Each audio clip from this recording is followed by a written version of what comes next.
হানজালার গোসল হয়েছিল তৃতীয় আসমানে জমজমের পানিতে। হযরত হানজালা রাদিয়াল্লাহু তাআলা আনহু তিনি সদ্য বিবাহ করেছেন। ওই সময় আমাদের প্রিয় নবী সাল্লাল্লাহু আলাইহি ওয়াসাল্লাম সাহাবীদেরকে বললেন, আমার সাহাবায়ে কেরাম, তোমরা উহুদের যুদ্ধের জন্য প্রস্তুতি গ্রহণ করো। রাসূলুল্লাহ সাল্লাল্লাহু আলাইহি ওয়াসাল্লাম হযরত হানজালা রাদিয়াল্লাহু তাআলা আনহুকে বললেন, হানজালা, তোমাকে যুদ্ধে যেতে হবে না। তখন হানজালা রাদিয়াল্লাহু তাআলা আনহু বললেন, ইয়া রাসূলুল্লাহ, আপনি যুদ্ধে যাবেন, কাফেরদের সঙ্গে যুদ্ধ করবেন, আর আমি সেখানে না গিয়ে স্ত্রীর সঙ্গে আমোদ প্রমোদ করব? এটা আমি সহ্য করতে পারবো না, আমাকেও যুদ্ধে নিয়ে চলুন। রাসূলুল্লাহ সাল্লাল্লাহু আলাইহি ওয়াসাল্লাম তখন বললেন, হানজালা, আমি তোমাকে আদেশ দিলাম, তুমি বাড়িতে থাকো, তোমাকে যুদ্ধে যেতে হবে না। হানজালা তখন নবীর আদেশ শুনে কাঁদতে কাঁদতে বাড়ি চলে গেল। আমাদের প্রিয় নবী সাল্লাল্লাহু আলাইহি ওয়াসাল্লাম সাহাবীদেরকে নিয়ে যুদ্ধে চলে গেছেন। এদিকে সাহাবী হানজালা তার স্ত্রীর সঙ্গে রাত কাটানোর পর তার উপর গোসল ফরজ হয়ে গিয়েছে, তাই সে গোসল করতে গেছেন, পানি নিয়ে দাঁড়িয়েও গেছেন। এই সময় মদিনার গলি থেকে কেউ একজন চিৎকার করে বলছিলেন, মদিনার মুসলমানরা, তোমরা কার জন্য জীবিত থাকবে? তোমাদের প্রিয় নবীকে কাফের মুশরিকরা শহীদ করে দিয়েছে।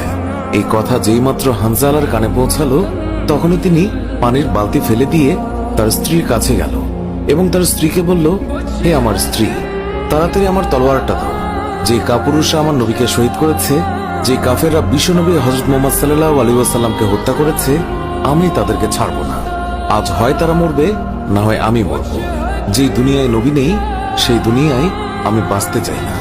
দাও, আমার তলোয়ারটা দাও। তখন হানজালার স্ত্রী বললেন, আপনি আমার নবীর হত্যাকারীকে হত্যা করতে যাচ্ছেন? যান, আমি বাধা দেব না, আমার বাধা দেওয়ার অধিকার নেই। তবে আপনি দয়া করে গোসল করে পবিত্র হয়ে যান, কেননা আপনার উপর গোসল ফরজ হয়ে গিয়েছে। এছাড়াও আপনি যদি উহুদের ময়দানে শহীদ হয়েও যান, আমি কোনো দুঃখ করব না। উত্তরে হানজালা বললেন, না, যদি আমি গোসল করতে যাই, তবে আমার নবীর হত্যাকারীরা কিছু সময়ের জন্য হলেও বেঁচে থাকবে, এটা আমি হতে দিতে পারি না। আমার যেই দুনিয়ায় আমার নবী বেঁচে নেই, ওই দুনিয়ার পানি দিয়ে আমি গোসল করতে পারি না।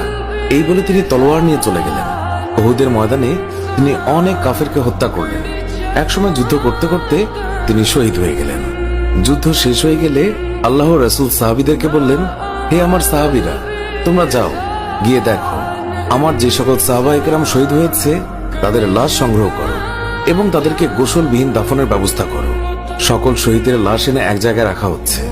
নবীজি গুনে দেখলেন ৬৮টি লাশ রয়েছে, ২টি লাশ নেই।